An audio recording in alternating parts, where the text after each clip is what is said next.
Hello दोस्तों, कैसे हो आप सभी। आशा करती हूँ आप सभी स्वस्थ होंगे। मैं आप सभी का अपने चैनल हिंदी क्लासेस में बहुत बहुत स्वागत करती हूँ। तो आप सभी के लिए मैंने क्लास चला रखी है। ये हिंदी साहित्य, हिंदी भाषा, पत्रकारिता, व्याकरण, भारतीय काव्य शास्त्र और एनसीईआरटी के क्वेश्चन हम इस क्लास में अपने करते हैं। गद्यांश पद्यांश भी इस क्लास में हमारे हो जाते हैं। ठीक है, 2000 क्वेश्चनों की क्लास रहने वाली है। 1701 वह क्वेश्चन आज हम करेंगे। 1700 तक हमने क्वेश्चन कर लिए थे पीछे की क्लास में। ठीक है, हर एक क्लास में हम 35 क्वेश्चन करते हैं। ठीक है, अगर क्लास आपको अच्छी लगती है तो क्लास को ज्यादा से ज्यादा शेयर करना, लाइक करना और कमेंट भी आप जरूर से जरूर करना। और चैनल को भी सब्सक्राइब जरूर से जरूर करना। भी टेलीग्राम चैनल पर मिल जाता तो उसको भी ज्वाइन करना आप ना भूलें। तो क्लास स्टार्ट करते हैं। ईश्वर मर गया यह घोषणा किसने की थी। क्या भाई, ईश्वर मर गया यह घोषणा किसने की थी। तो सार्च ने, मार्क्स ने, हीगल ने या नीत्शे ने। तो ये घोषणा नीत्शे ने की थी, ईश्वर मर गया। अपना डी आंसर बिल्कुल सही रहेगा। अगला क्वेश्चन है, रानी केतकी की कहानी किसने लिखी है। जो रानी केतकी की कहानी है, ठीक है, ये बताना है ये किसने लिखी है। ये गद्य कथा है, पूछा गया है किसने लिखी है। पंडित बद्रीलाल ने, इंशाअल्लाह खान ने, लल्लू लाल जी गुजराती ने या सदल मिश्र ने। तो रानी केतकी की कहानी इंशाअल्लाह खान ने लिखी है। बी आंसर अपना बिल्कुल सही रहेगा। ठीक है, और रानी केतकी का दूसरा नाम क्या है, काफी बार पेपर में पूछा गया है। पहले मैंने आपको बताया है, उदयभान चरित्र। उदयभान चरित्र नाम से भी रानी केतकी की कहानी को जाना जाता है। और रानी केतकी की कहानी, ठीक है, 1798 से लेकर 1803 ईस्वी के बीच में हुई थी। ये कहानी है, इसको हिंदी का पहला मौलिक गद्य माना जाता है। पहला मौलिक गद्य किसको माना जाता है, तो रानी केतकी की कहानी को माना जाता है। किसी प्रकार से भी क्वेश्चन आपसे पूछ लिया जा सकता है। अगला क्वेश्चन है, भारत भारती के रचनाकार कौन है। तो भारत भारती के रचनाकार कौन है। भारतेंदु है, प्रताप नारायण मिश्र है, माखनलाल चतुर्वेदी है, मैथिली शरण गुप्त है। तो डी आंसर अपना बिल्कुल सही रहेगा। भारत भारती के रचनाकार मैथिली शरण गुप्त जी रहेंगे वे। ठीक है, और भारत भारती लिखने की प्रेरणा, ठीक है, मैथिली शरण गुप्त को कहाँ से मिली थी। पेपर पूछा जाता है, पेपर में पूछा जाता है भैया। तो भारत भारती लिखने की प्रेरणा मैथिली शरण गुप्त को हाल ही से मिली है, तथा ब्रजमोहन दत्तात्रेय के कैफीकृत, ठीक है, कैफीकृत भारत दर्पण पुस्तक से इनको भारत भारती लिखने की प्रेरणा मिली थी। और भारत भारती रचना है, इसको लिखने पर महात्मा गांधी ने इन्हें राष्ट्र कवि की उपाधि भी दी थी, मैथिली शरण गुप्त को। अगला क्वेश्चन है, भाषा योग वशिष्ठ के रचनाकार कौन है। तो कौन है भाई, राम प्रसाद निरंजनी है, सदल मिश्र है, मुंशी सदा सुखलाल है, राजा शिव प्रसाद सितारे हिंद है। तो रचनाकार कौन है, भाषा योग वशिष्ठ के रचनाकार कौन रहेंगे। तो राम प्रसाद निरंजनी जी रहेंगे। परिमार्जित, परिमार्जित गद्य की प्रथम पुस्तक माना गया है। और जो इनके लेखक राम प्रसाद निरंजनी जी को, ठीक है, प्रथम प्रौढ़ गद्य लेखक स्वीकार किया गया है। ठीक है, ये आपको ध्यान रखना है। और जो पंजाबी ब्रजभाषा मिश्रित खड़ी बोली है भाई।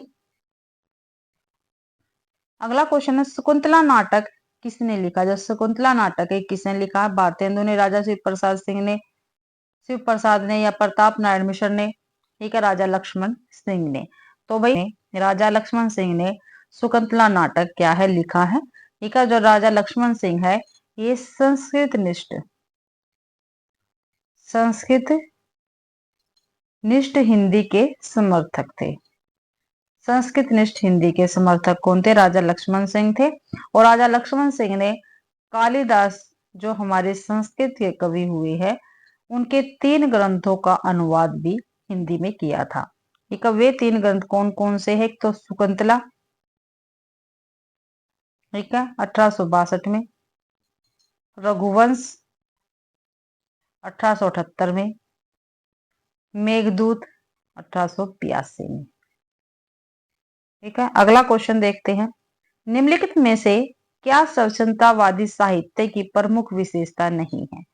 ठीक है, स्वच्छंदतावादी साहित्य की प्रमुख विशेषता नहीं है वो हमें बताना। यह ब्रह्म जगत को अधिक महत्व देता है। आगे देते हैं, देखते हैं भाई, आगे देखते हैं। यह सब प्रकार की रूढ़ियों से मुक्त है, बिल्कुल सही है। इसमें कल्पना और असाधारण का प्राचुर्य रहता है। में यह सांकेतिक और व्यंजना प्रधान है भाई। तो बी भी सही है, सी भी सही और डी भी सही है। तो नहीं इसकी विशेषता, तो एक क्या स्वच्छंदतावादी साहित्य की विशेषता नहीं है। अगला क्वेश्चन है, नासिकेतोपाख्यान किसकी रचना है? तो नासिकेतोपाख्यान किसकी रचना है? सदर मिश्र, मुंशी सदा सुखलाल, लल्लूलाल जी गुजराती या राम प्रसाद जी। तो भाई सदल मिश्र की ये रचना रहेगी। ठीक है, ये आपको ध्यान रखना है। और जो नासिकेतोपाख्यान है यह रचना यजुर्वेद की, क्या भी, यजुर्वेद के आधार पर कंठोपनिषद में वर्णित नचिकेता की कथा को आधार बनाकर खड़ी बोली गद्य में की गई है। ठीक है, खड़ी बोली गद्य की ये रचना रहेगी। ठीक है, ये आपको ध्यान रखना है। अगला क्वेश्चन है, कवि वचन सुधा के संपादक कौन थे? ठीक है, कवि वचन सुधा के संपादक पूछे हैं, कौन थे भाई? तो राधा कृष्ण दास थे, भारतेंदु, बद्री नारायण चौधरी प्रेमघन या प्रताप नारायण मिश्र। तो भाई कवि वचन सुधा के संपादक थे भारतेंदु हरिश्चंद्र जी। और कवि वचन सुधा जो है इसका प्रकाशन 1868 ईस्वी में किया था। ठीक है, और भारतेंदु जी की काफी महत्वपूर्ण पत्रिकाओं में भी हरिश्चंद्र मैगजीन है जो 1873 ईस्वी में प्रकाशित हुई। ठीक है, और ये मासिक पत्रिका थी हरिश्चंद्र मैगजीन। ठीक है, फिर इनकी बाला बोधनी पत्रिका थी, 1874 में ये प्रकाशित हुई थी। ये महिलाओं से संबंधित पत्रिका थी बाला बोधनी। अगला क्वेश्चन है, फोर्ट विलियम कॉलेज की स्थापना कब हुई थी? तो कब हुई थी? 1850 में, 1800 में, 1820 में, 1830 में। तो फोर्ट विलियम कॉलेज की स्थापना 1800 ईस्वी में, ठीक है, हुई थी। और कहाँ पे हुई थी? कलकत्ता में हुई थी। कहाँ पे? कलकत्ता में हुई थी। ठीक है, और जो फोर्ट विलियम कॉलेज है इसके संस्थापक लॉर्ड वेल्जली थे। और प्रथम अध्यक्ष कौन थे इसके? प्रथम अध्यक्ष थे जॉन गिलक्राइस्ट, या भी जॉन गिलक्राइस्ट।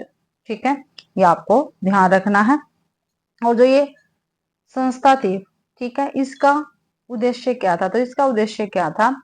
ठीक है, जो कंपनी है इसमें जो नौकरशाह थे, ठीक है, उसको भारतीय भाषा का ज्ञान कराना था। ये भी आपको ध्यान रखना, पूछा जा सकता है।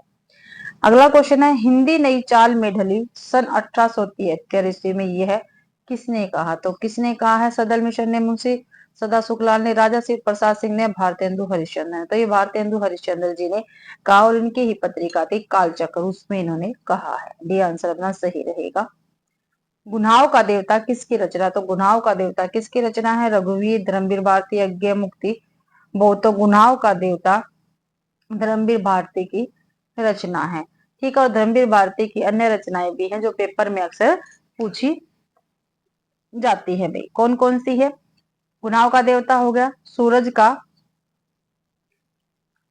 सातवां घोड़ा, अंधा युग,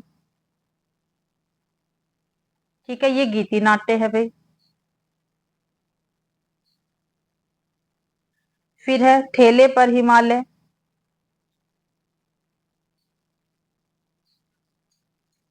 कहनी अनकहनी, ठीक है, मानव मूल्य और साहित्य, फिर है कनुप्रिया, ठंडा लोहा, सपना अभी बाकी है, और सात गीत वर्ष। ये इनकी काफी महत्वपूर्ण रचनाएं हैं धर्मवीर भारती की। अगला क्वेश्चन है, उसने कहा था कहानी का प्रकाशन वर्ष क्या है? उसने कहा किस विधा से है? कहानी विधा से है। इसका प्रकाशन वर्ष पूछा है। ठीक है, मैंने पहले भी आपको बताया कब 1916, 15, 17 या 14। तो 1915 ईस्वी का प्रकाशन वर्ष रहेगा, उसने कहा कहानी का। और इसके लेखक कौन है? इसके लेखक है चंद्रधर शर्मा गुलेरी। चंद्रधर शर्मा गुलेरी जी इसके लेखक रहेंगे भाई। ठीक है। और जो ये कहानी है उसने कहा, ठीक है, ये कहानी प्रथम विश्व युद्ध, जो प्रथम विश्व युद्ध इसकी पृष्ठभूमि में लिखी गई कहानी है। और इस कहानी का प्रतिपाद्य क्या है? अशरीरी प्रेम या उदात्त प्रेम। अशरीरी प्रेम या उदात्त प्रेम इस कहानी का प्रतिपाद्य रहेगा। और इस कहानी के पात्र भी अक्सर पूछ लिए जाते हैं। तो लहना सिंह, ठीक है, सूबेदार सूबेदारनी और वजीरा सिंह इसके पात्र रहेंगे। अगला क्वेश्चन है, संसद से सड़क तक किसने लिखा है? संसद से सड़क तक किसने लिखा? भाई किसकी रचना है ये? मुक्तिबोध, शंभू सिंह, शंभूनाथ सिंह, सुदामा पांडे या नरेंद्र शर्मा? तो संसद से सड़क तक सुदामा पांडे जी की रचना है। ठीक है। और सुदामा पांडे धूमिल जी की और काफी महत्वपूर्ण रचनाएं हैं, जैसे सुदामा पांडे का प्रजातंत्र, कल सुनना मुझे, ठीक है, मोचीराम, लोहे का स्वाद आदि इनकी काफी महत्वपूर्ण रचनाएं हैं। और 1979 ईस्वी में, ठीक है, जो सुदामा पांडे धूमिल जी हैं, इनके मरणोपरांत जो इनकी रचना है कल सुनना मुझे, ठीक है, ये काव्य संग्रह है। और इस काव्य संग्रह के लिए इनको साहित्य अकादमी पुरस्कार भी मिला था भाई। अगला क्वेश्चन रहेगा, सिंदूर की होली नाटक के रचयिता कौन है? सिंदूर की होली नाटक के रचयिता कौन है? तो बद्रीनाथ भट्ट, वियोगी हरि, उदय शंकर भट्ट या लक्ष्मी नारायण मिश्र? तो लक्ष्मी नारायण मिश्र सिंदूर की होली नाटक के रचयिता रहेंगे। एक सिंदूर की होली क्या है? एक नाटक है। और किसका है? लक्ष्मी नारायण मिश्र जी का नाटक है। और इनके काफी महत्वपूर्ण नाटक है जो अक्सर पेपर में पूछ लिए जाते हैं। सन्यासी, राक्षस का मंदिर, राजयोग, आधी रात, नारद की वीणा, अश्वमेघ, अशोक और मुक्ति का रहस्य। मुक्ति का रहस्य इनके काफी महत्वपूर्ण नाटक है भाई। और जो बद्रीनाथ भट्ट है, इनके नाटक, इनके भी नाटक काफी महत्वपूर्ण है। तो देख लेते हैं भी, चुंगी की उम्मीदवारी और लबड़ धंधो,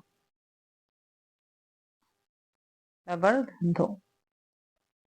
जो वियोगी हरि है, ठीक है, इनका भी नाटक देख लेते हैं। इनका नाटक है प्रबुद्ध यामुन। उदय शंकर भट्ट के नाटक देख लेते हैं। तो विक्रमादित्य,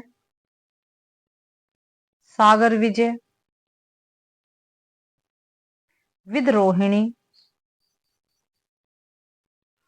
ठीक है, और सिंह पतन। अगला क्वेश्चन है, प्रगतिवादी साहित्य उसे माना गया है जो, अभी जो प्रगतिवादी साहित्य है उसे माना गया है, क्या माना गया देखते हैं। जो सामाजिक यथार्थ की अभिव्यक्ति को उद्देश्य मानकर लिखा गया हो, द्वंदात्मक भौतिकवाद की प्रेरणा से लिखा गया है, जो प्रगतिवाद का मार्ग प्रस्तुत करे या किसी राजनीतिक विचारधारा में बंधा हो। तो प्रगतिवाद साहित्य उसे माना गया जो सामाजिक यथार्थ की अभिव्यक्ति को उद्देश्य मानकर लिखा गया है।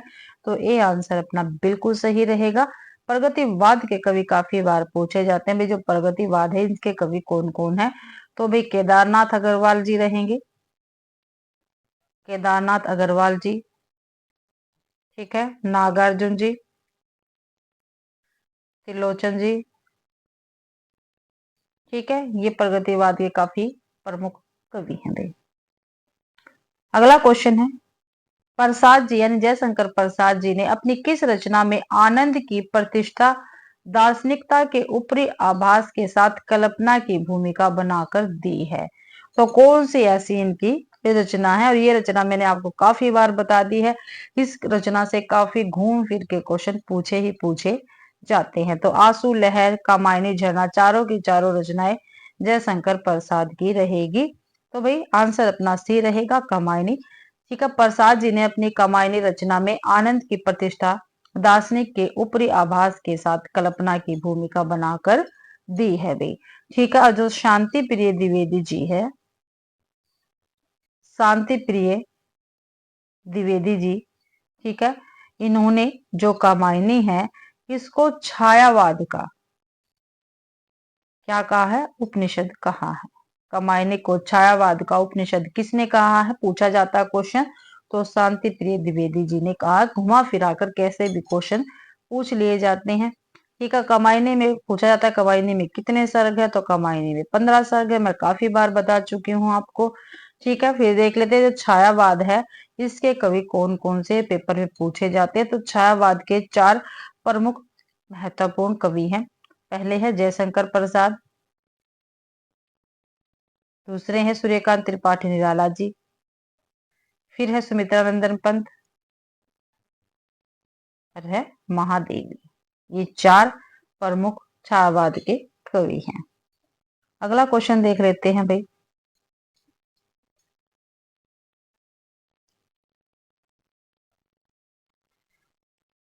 किस धारा का काव्य भौतिक तथा आध्यात्मिक के द्वैत और संघर्ष की ज्वलंत आधुनिक समस्या से जूझने का प्रयास है। ठीक है, किस धारा का काव्य भौतिक तथा आध्यात्मिक के द्वैत और संघर्ष की ज्वलंत आधुनिक समस्याओं से जूझने का प्रयास है। तो नई कविता, प्रगतिवाद, छायावाद या प्रयोगवाद। तो छायावाद, जो छायावाद है इसका काव्य भौतिक तथा आध्यात्मिक के द्वैत और संघर्ष की ज्वलंत आधुनिक समस्या से जूझने का प्रयास है। इसी आंसर अपना बिल्कुल सही रहेगा। अगला क्वेश्चन है शिव शंभू का चिट्ठा। ठीक है, शिव शंभू का चिट्ठा किसने लिखा, तो किसने लिखा है, बाल मुकुंद गुप्त ने, महावीर प्रसाद द्विवेदी, गोविंद नारायण मिश्र या माधव प्रसाद मिश्र ने। तो भाई शिव शंभू का चिट्ठा बाल मुकुंद गुप्त ने लिखा है भाई। ठीक है, और काफी महत्वपूर्ण ये रचना है। और जो ये शिव शंभू का चिट्ठा है इसमें भाई जो उस समय के गवर्नर जनरल थे, ठीक है, उस समय के गवर्नर जनरल थे, कौन थे, लॉर्ड कर्जन। ठीक है, कौन थे, लॉर्ड कर्जन। ठीक है, उनको संबोधित कर कर ये रचना लिखी गई है भाई। और इनकी एक और काफी महत्वपूर्ण रचना है बाल मुकुंद गुप्त की खत और चिट्ठे। ठीक है, ये दोनों ही रचनाएं 1904 1905 ईस्वी में भारत मित्र में प्रकाशित हुई थी। अगला क्वेश्चन है निम्नलिखित में से किस कवि को नवगीत के प्रतिष्ठापक के रूप में जाना जाता है। तो कौन से ऐसे कवि है जिसको नवगीत के प्रतिष्ठापक के रूप में जाना जाता है, तो धूमिल, शंभुनाथ सिंह, नरेंद्र शर्मा या हरिवंश राय बच्चन। तो जो शंभू सिंह है इनको नवगीत के प्रतिष्ठापक के रूप में जाना जाता है। डी आंसर अपना बिल्कुल सही है। और डॉक्टर गणपति चंद्र गुप्त ने राजेंद्र प्रसाद को, ठीक है, राजेंद्र प्रसाद को, राजेंद्र प्रसाद सिंह को नवगीत का प्रवर्तक माना है। ठीक है, तो राजेंद्र प्रसाद सिंह को नवगीत का प्रवर्तक किसने माना है, तो गणपति चंद्र गुप्त ने माना है। जो शंभुनाथ सिंह है इनकी काफी महत्वपूर्ण रचनाएं हैं, देख लेते हैं। रूप रश्मि, छायालोक,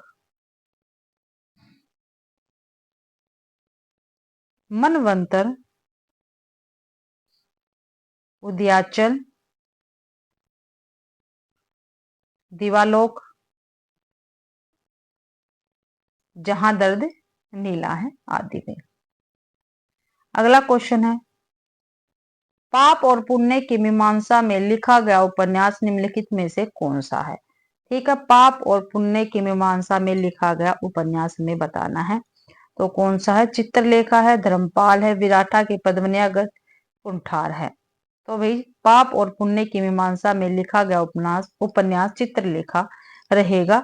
और ये उपन्यास किसका है, तो भगवती चरण वर्मा जी का ये उपन्यास रहेगा भाई। भगवती चरण वर्मा जी का उपन्यास रहेगा और इनके काफी महत्वपूर्ण उपन्यास है जो पेपर में पूछे जाते हैं। 3 वर्ष, टेढ़े मेढ़े रास्ते,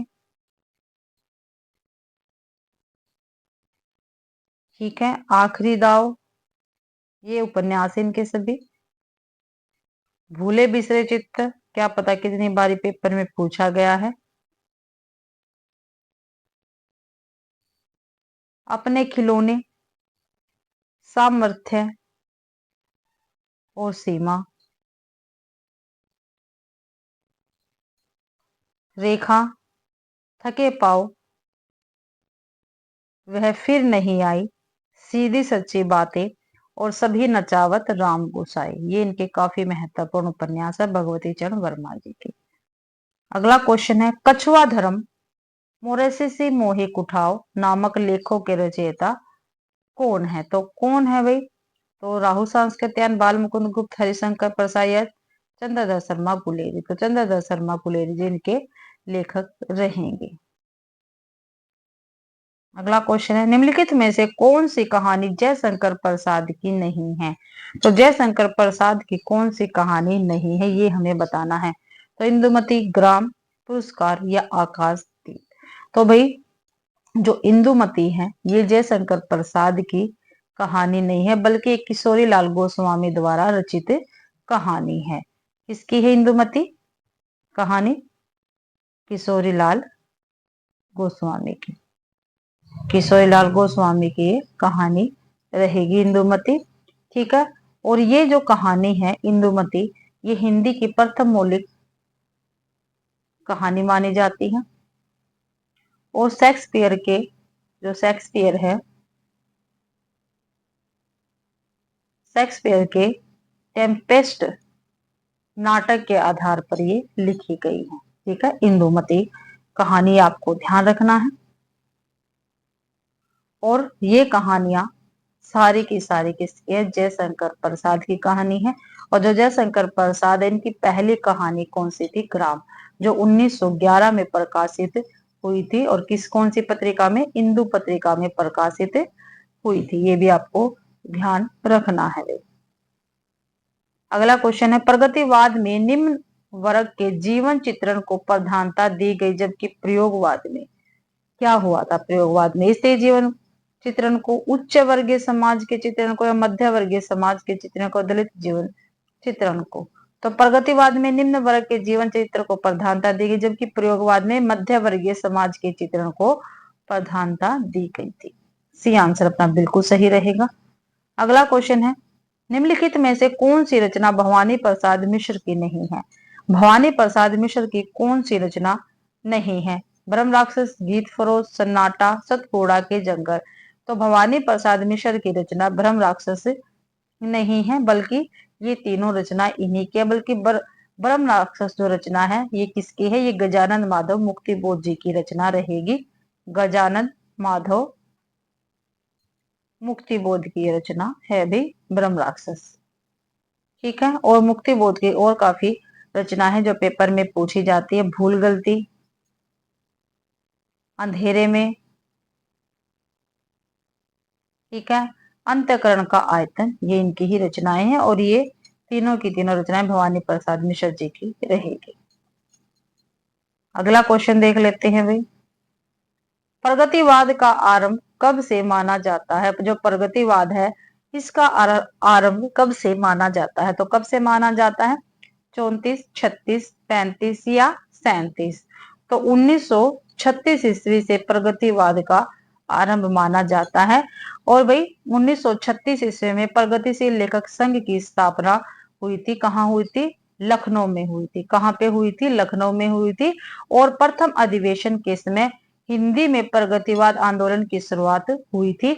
और इस अधिवेशन के प्रथम अध्यक्ष कौन थे? तो कौन थे? काफी बार पेपर में पूछा गया है, मुंशी प्रेमचंद्र, ठीक है भाई। अगला क्वेश्चन है, निम्नलिखित में से क्या नई कविता की प्रवृत्ति नहीं है? नई कविता की प्रवृत्ति नहीं है वो हमें बताना है। शून्यवाद के प्रति नकारात्मकता, जीवन मूल्यों के प्रति सभी, नए जीवन मूल्यों के प्रति स्वीकारात्मक दृष्टि, जीवन के प्रति आस्था या जीवन को पूर्ण स्वीकार करके उसे भोगने की लालसा। तो भाई बी ऑप्शन भी बिल्कुल सही है, सी भी सही है, डी भी सही है। लेकिन जो क्षणवाद के प्रति नकारात्मकता है ये नई कविता की प्रवृत्ति में शामिल नहीं है। ये आंसर अपना बिल्कुल सही रहेगा। अगला क्वेश्चन है, निम्नलिखित में से कौन तार सप्तक के कवि नहीं है? तो कौन तार सप्तक के कवि नहीं है? सूर्यकांत त्रिपाठी निराला, प्रभाकर माचवे, गजानन माधव मुक्तिबोध या आज्ञे। तो भाई देखो, प्रभाकर माचवे भी है तार सप्तक में, गजानन माधव मुक्तिबोध भी है और आज्ञे जी तो है ही। तो जो सूर्यकांत त्रिपाठी निराला जी है ये तार सप्तक के कवि नहीं है। भाई जो तार सप्तक है इसका प्रकाशन 1943 ईस्वी में आज्ञे जी ने किया था। इसके अब कवि देख लेते हैं कौन कौन से है। आगे हो गए मुक्तिबोध, बता दिया मैंने आपको, ठीक है। प्रभाकर माचवे हैं, ठीक है। गिरजा कुमार माथुर, रामविलास शर्मा, नेमी चंद्र जैन और भारत भूषण अग्रवाल। भाई ठीक है, ये आपको ध्यान रखना है। और 1943 में निम्नलिखित में से किस प्रबंध काव्य की रचना इस उद्देश्य से हुई कि उर्मिला काव्य की उपेक्षिता न रह जाए? तो कौन सा ऐसा काव्य था? ठीक है, तो गुरुकुल था, साकेत था, रंग में भंग था, पंचवटी था। ठीक है, तो जो साकेत है, ठीक है, ये एक प्रबंध काव्य है और इसकी रचना इस उद्देश्य से हुई कि उर्मिला काव्य की उपेक्षिता न रह जाए।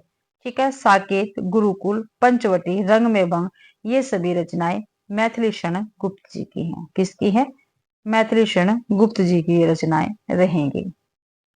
अगला क्वेश्चन है, प्रयोगवादी रचनाओं के लोकप्रिय न होने का कौन सा कारण निम्नलिखित में से नहीं है? लोकप्रिय न होने का कौन सा कारण नहीं है ये बताना है हमें। तो समाज निरपेक्षता, द्रुहता, समाज सापेक्षता या अस्पष्टता। तो जो समाज सापेक्षता है ये प्रयोगवादी रचनाओं के लोकप्रिय न होने का कारण सही नहीं है, जबकि समाज निरपेक्षता, द्रुहता, अस्पष्टता प्रयोगवादी रचनाओं के लोकप्रिय न होने के कारण है। अगला क्वेश्चन है, निम्नलिखित में से कौन सा माखनलाल चतुर्वेदी द्वारा संपादित पत्र नहीं है? जो माखनलाल चतुर्वेदी ने पत्र, माखनलाल चतुर्वेदी का संपादित पत्र नहीं है वो हमें बताना है। तो कर्मवीर, प्रताप, प्रभा या इंदु। तो जो इंदु पत्र है माखनलाल चतुर्वेदी द्वारा संपादित पत्र नहीं है, बल्कि इस पत्र का संपादक किसने किया था? अंबिका प्रसाद गुप्त ने किया था। किसने? अंबिका प्रसाद गुप्त ने किया था। कब किया था? 1909 ईस्वी में, काशी से। ठीक है, और ये मासिक पत्र था। ठीक है, और बाकी जो पत्र हैं इनका संपादन माखनलाल चतुर्वेदी ने ही किया है, कर्मवीर, प्रभा, प्रताप। अगला क्वेश्चन देख लेते हैं, काव्य यश अर्थे कृत्य व्यवहार विदेशी वेत्र शक्ते सह परिनिवर्त्य कांता समित्यो प्रदेशजे। मम्मट का प्रसिद्ध श्लोक काव्य की कौन सी विशेषता बताता है? भाई ये मम्मट का श्लोक है, ये आपको ध्यान रखना। जो श्लोक है ये किसका है? मम्मट का श्लोक है। ये क्या पूछा गया? मम्मट का प्रसिद्ध जो श्लोक है ये काव्य की कौन सी विशेषता बताता है? तो काव्य गुण, काव्य प्रयोजन, काव्य हेतु या काव्य दोष। तो क्या बताता है भाई? ये काव्य प्रयोजना के विषय में बताता है। ठीक है, ठीक है। वित्तीय लोभ, ठीक है, लोक व्यवहार, स्वेत्रक्ष यानी अमंगल का नाश, सद्य परिनिवृत्ति यानी परमानंद की प्राप्ति, कांता सम्मित उपदेश को मम्मट ने काव्य प्रयोजन माना है। भी आंसर सही रहेगा। अगला क्वेश्चन है, संकल्प में, जो संकल्प है इसमें कौन सी संधि है? संकल्प में कौन सी संधि है? तो कौन सी संधि है देख लेते हैं भाई। संकल्प में कौन सी संधि रहेगी?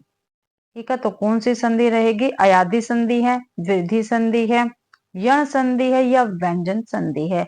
जो संकल्प है इसमें व्यंजन संधि रहेगी। डी आंसर अपना बिल्कुल सही है। ठीक है, इसका विग्रह क्या रहेगा? सम प्लस में कलप। ठीक है, सम प्लस में कलप भाई, तो यहाँ पर व्यंजन संधि है। अगला क्वेश्चन है, रचना के अनुसार वाक्य के कितने भेद होते हैं? तो जो रचना है इसके अनुसार वाक्य के कितने भेद होते हैं? 4, 3, 2, 5। तो रचना की दृष्टि से वाक्य के भी 3 भेद होते हैं। कौन कौन से? सरल या साधारण वाक्य, मिश्र वाक्य, संयुक्त वाक्य। अगला क्वेश्चन, निम्नलिखित में से कौन सा क्रिया विशेषण का भेद नहीं है? क्रिया विशेषण का भेद कौन सा नहीं है? रीतिवाचक, स्थानवाचक, कालवाचक या गुणवाचक? जो गुणवाचक है ये क्रिया विशेषण का भेद नहीं है। ठीक है, ये तो क्या है, ये विशेषण का भेद है। गुणवाचक विशेषण विशेषण का भेद है, जबकि रीतिवाचक, स्थानवाचक, कालवाचक ये क्रिया विशेषण के भेद रहेंगे। अगला क्वेश्चन है, प्रयोग के अनुसार शब्द के कितने भेद है? तो प्रयोग के अनुसार शब्द के कितने भेद है? तो कितने हैं? 6 है, 9 है, 7 है या 8 है? तो वाक्य के प्रयोग के अनुसार जो शब्द है इसके कितने हैं? 8 भेद है। कितने हैं भाई? शब्द के 8 भेद है।